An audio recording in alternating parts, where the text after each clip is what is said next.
Hello guys, तो हम लोग आज एनालाइज करने वाले हैं गोल्ड को कि गोल्ड अगले वीक में क्या मूव रह सकता है। तो सबसे पहली बात हम लोग स्टार्ट करेंगे मंथली टाइम फ्रेम से। तो मंथली टाइम फ्रेम में अगर देखा जाए तो गोल्ड आपको ये देखने को मिलेगा कि गोल्ड बहुत दिन से ही एक ही कैंडल के बीच में फंसा हुआ है। आपको ये देखने को मिलेगा, एक मिनट इसको हटा देता हूँ। हाँ, मंथली टाइम फ्रेम में ये देखने को मिलेगा कि गोल्ड जो है वो एक कैंडल के अंदर 3 महीने से और चौथे महीने में भी आपको यहाँ पर अंदर ही दिख रहा है। अभी भी ना तो कोई ब्रेकआउट अपसाइड हुआ है ना तो सेल साइड हुआ है। इस कैंडल के अंदर ये कैंडल के अंदर अंदर नहीं, इसका बस लिक्विडिटी लेके इसके अंदर ही क्लोज। और ये जो कैंडल है ये तो इस कैंडल के अंदर ही रह गया, और ये चौथा कैंडल जो है ये भी अभी चल रहा है, जिसपे हम लोग अभी सोच नहीं सकते कुछ भी। बट हाँ, अगर देखा जाए तो गोल्ड अभी तक इसी कैंडल के अंदर टोटल ही कैंडल रेंज में रखा हुआ है। तो हम लोग सबसे पहली बात मंथली के बेसिस पे ये देखते हैं कि मंथली के बेसिस पे क्या रह सकता है। तो मंथली के बेसिस पे अगर इसके नीचे आता है तो पहला लिक्विडिटी इसको ये मिलेगा। पहले से मैं मार्किंग, पहला लिक्विडिटी ये मिलेगा, दूसरा ये, थर्ड ये, फोर्थ ये। अब ये कहीं से भी रिएक्ट कर सकता है, बट ये चीज आप डिस्काउंट और प्रीमियम जोन से निकाल सकते हैं अगर आप प्रीमियम और डिस्काउंट जोन निकालना जानते हैं तो इस बेसिस पे हम लोग डिसाइड कर सकते हैं कि कहाँ से ये रिवर्स कर सकता है फिर से मार्केट, अगर ये रिट्रेसमेंट आया तो। फिर भी उसके बाद अगर हम लोग मंथली में देखना चाहे तो मंथली में ये देखने को मिल रहा है कि ये तीनों जो चारों कैंडल अभी तक रेंज में फंसा हुआ है। तो हम लोग अभी कुछ मंथली के बेसिस पे ऐसा कुछ डिसाइड नहीं किया जा सकता है कि नेक्स्ट वीक में क्या मूव रह सकता है। बट हाँ, वीकली के बेसिस पे हम लोग डिसाइड कर सकते हैं कि क्या आखिरकार मूव रह सकता है। तो सबसे पहली बात, वीकली के बेसिस पे अगर देखा जाए तो पहले का तो हम लोग डिस्कशन कर चुके थे पिछले वीक में कि यहाँ तक आपको मार्केट देखने को मिला, यहाँ से फिर रिवर्स किया, रिवर्स करने के बाद यहाँ पहला जोन था जहां से तक इसको मार्केट को जाना था। तो यहाँ तक गया, फिर यहाँ एक लिक्विडिटी लेने के बाद फिर ये नीचे तक आना था। वो जो ये लिक्विडिटी पड़ा हुआ था, ये लिक्विडिटी जस्ट उस कैंडल का लिक्विडिटी, और ये भी लिक्विडिटी लेना चाहिए था बट वो इक्वल बना के चला गया। ठीक है, पिछले वीक का कोई बात नहीं, पिछले वीक में जिस तरीके से सिनेरियो चला तो उसी के बेसिस पे आगे हम लोग अभी डिसाइड करते हैं कि आगे क्या क्या मूव रह सकता है। पिछले वीक में ये देखने को मिला कि ये इस कैंडल का लिक्विडिटी क्योंकि यहाँ से इक्वल बना के गया, तो ये कैंडल का लिक्विडिटी लेने के बाद जिस तरीके से ये रिएक्ट किया, वो साफ दिख रहा था कि ये आपका अगले वीक में आपको सेलिंग मिल सकता है, जो कि सेलिंग मिला भी। सेलिंग का बायस जो था ये इस लेवल तक था, इस जोन तक था, इस जोन तक गया नहीं। क्यों? क्योंकि ये कैंडल के नीचे क्लोजिंग किया है एग्रेसिव पिछले के पिछले वीक में। तो मैक्स चांसेस ये रहता है कि सबसे पहला तो ये जोन बनता है, दूसरा ये जोन, फाइनल ये जोन बनता है जहां तक मार्केट को जाना रहता है। और ये कैसे बनता है वो आपको देखना पड़ेगा, पढ़ना पड़ेगा। तो उस बेसिस पे हम लोग डिसाइड कर सकते हैं कि यहाँ तक जाना था, बट ये मार्केट वहां तक गया नहीं। क्यों नहीं गया? क्योंकि एनएफपी जो था वो बहुत ज्यादा निगेटिव आ गया था, उसके वजह से ये बहुत ज्यादा ऊपर अचानक से मूवमेंट इसका आ गया। अब उसके बाद ये चीज देखेंगे कि अब मूवमेंट ऊपर की तरफ आ गया, तो एक्चुअली में ऊपर की तरफ ये मूवमेंट आ गया तो ऐसा कुछ नहीं कह सकते कि ये इस तरीके से कैंडल बना लिया है रिजेक्टेड कैंडल तो इसके अंदर बाइंग है और ये बाइंग होते हुए अचानक से पूरा ऊपर तक चलता चला जाएगा। ऐसा कुछ नहीं होता। कभी कभी चांसेस ये रहता है, बहुत एग्रेसिव बाइंग होता है तो चांसेस रहता है कि उसमें सेलिंग किया जा रहा हो और बाइंग कैंडल बनाया जा रहा हो मैनिपुलेट करने के लिए, तो ये चीज का भी ध्यान रखना होता है। तो सबसे पहली बात ये हम लोग को देखने को मिले कि जिस तरीके से ये रिजेक्ट किया कैंडल, उससे यही देखने को लग रहा है कि ये ऊपर आपको जाता हुआ दिखे, लेकिन नहीं, ऐसा कुछ सोच नहीं सकते अभी तक के सिनेरियो में, क्योंकि अभी फाइनली इसका बायस जब सेलिंग साइड स्ट्रक्चर था तो इसका बायस यहाँ था। बट हाँ, ये भी एक लिक्विडिटी है जहां से ये डन करके ऊपर जा सकता है, हम ये नहीं कह सकते कि नहीं जा सकता है। अब ये बायस है तो ये बायस कब डन होगा ये हम कह नहीं सकते हैं, क्योंकि ये बायस डन होने के लिए पहले हो सकता है इसका लिक्विडिटी क्लीन करे फिर उसके बाद यहाँ आए। तो वो चीज तो मार्केट के ऊपर है कि मार्केट कैसे डिसाइड करता है उस चीज को, लिक्विडिटी को लेने के लिए। अभी बस यही हम लोग को देखना है कि अभी क्या क्या सिनेरियो हो सकता है नेक्स्ट वीक में। तो सबसे पहली बात, ये वीक का जोन था, वीक के जोन से बाइंग आया है, वीक का लिक्विडिटी लेने के बाद इस कैंडल पे बाइंग आया। अभी अगर देखें हम तो ऊपर से हमको ये भी चीज देखना हो कि अभी जो नीचे का लिक्विडिटी वो बाकी है। बाकी है तो चांसेस है कि वो ले सकता है लिक्विडिटी। अब लेने के लिए अब उसके पास एक ऐसा जोन रहना चाहिए जहां से वो रिवर्स कर सके इस मार्केट, इस जोन को लेने के लिए। तो ये जोन को लेने के लिए मार्केट में रिवर्स करने के लिए यही एक जगह है, ये एक जगह, और फाइनली ये भी एक कैंडल है जिसपे से भी रिवर्सल आ सकता है।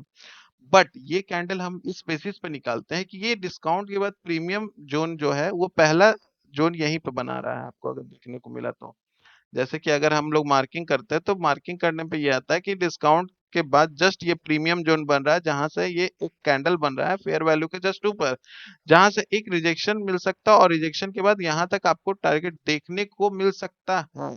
बट इसके लिए भी कंडीशन है। कंडीशन क्या है कि अगर इसमें आपको ऐसा जोन देखने को मिले जहां पर आप इस तरीके का जोन रहे जहां पर स्ट्रॉन्ग पार्ट ना क्रिएट किया रहे, जैसे कि बहुत बड़ा अच्छा फेयर वैल्यू गैप या फिर कुछ ऐसा, तो वो हम लोग छोटे टाइम फ्रेम में देखेंगे। अब डेली में अगर ये कल तक यहाँ तक फेयर वैल्यू गैप क्रिएट किया तो फिर इसके बाद तो इसके ऊपर लिए ऊपर वाला फिर टारगेट क्लियर है कि ये वाला चांसेस है कि ये आपको क्लियर कर देगा नेक्स्ट वीक में, नेक्स्ट वीक या उसके अगले वीक तक में।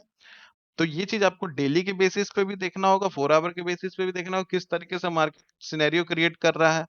तो ये भी चीज ध्यान देना पड़ेगा। अब एनएफपी के दिन बाइंग जिस तरीके से आया वो चीज पहले से प्रिडिक्टेड था इस तरीके से, क्योंकि स्ट्रक्चर बता रहा था उस तरीके से कि बाइंग आ सकता है। क्योंकि अगर एनएफपी को अगर एक साइड मूव लेना होता है तो स्ट्रक्चर बहुत अच्छे से बना के वो निकलता है।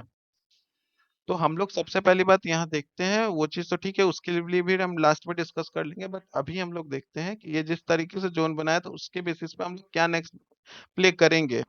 तो यहाँ तक आ चुका है मार्केट, जो कि नेक्स्ट वीक में, पिछले वीक में आपका क्लोज कर चुका है यहाँ पर मार्केट। अब इसमें आपको ये पूरा जोन बन रहा है जो कि एक डेली रिवर्सल जोन बोल सकते हैं नीचे के लिए, इस लेवल के लिए। तो ये चीज है आपके लिए। तो सबसे पहली बात यहाँ पर देखेंगे कि यहाँ पर आपको 4 आवर का कैंडल, 4 आवर का फेयर वैल्यू गैप, उसके जस्ट ऊपर ऑर्डर ब्लॉक, ये पूरा अगर देखा तो यहाँ तक ऑर्डर ब्लॉक, यहाँ तक ये ऑर्डर ब्लॉक।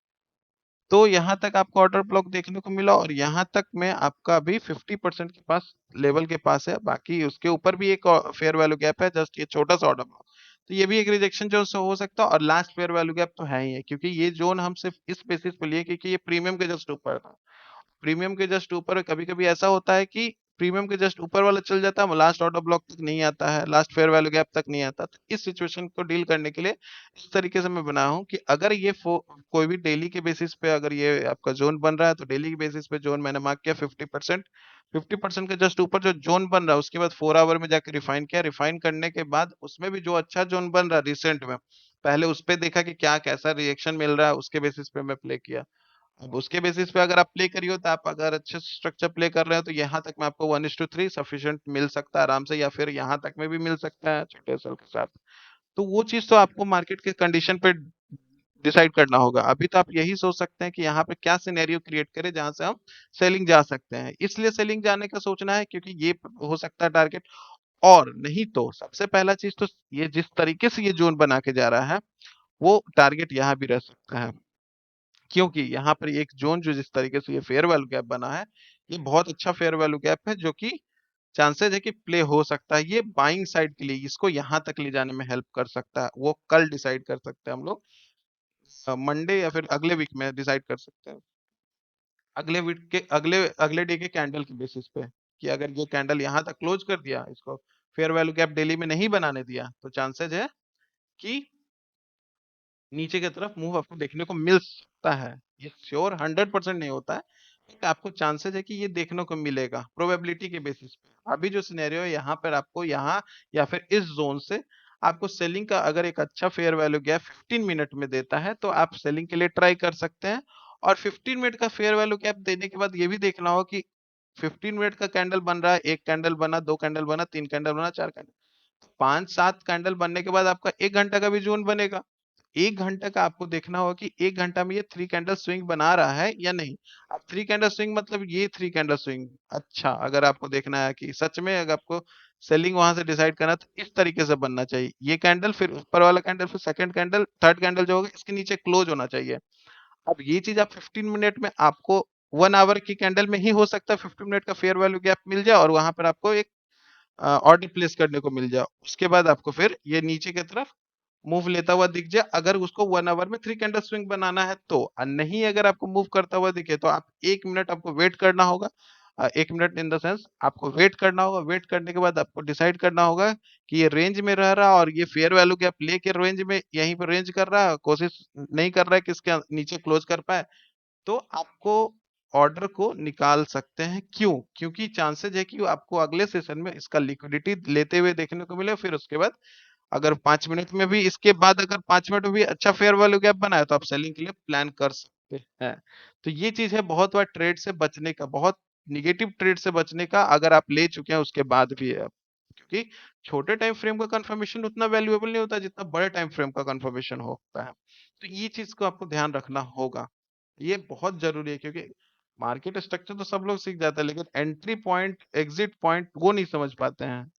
टीपीएसएल इस तरीके से नहीं समझ, कहाँ तक हमको टारगेट रखना चाहिए कि मेरा बुक हो जाए। तो ये चीज है।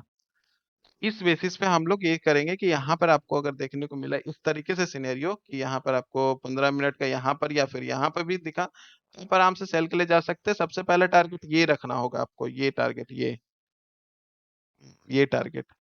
क्यों?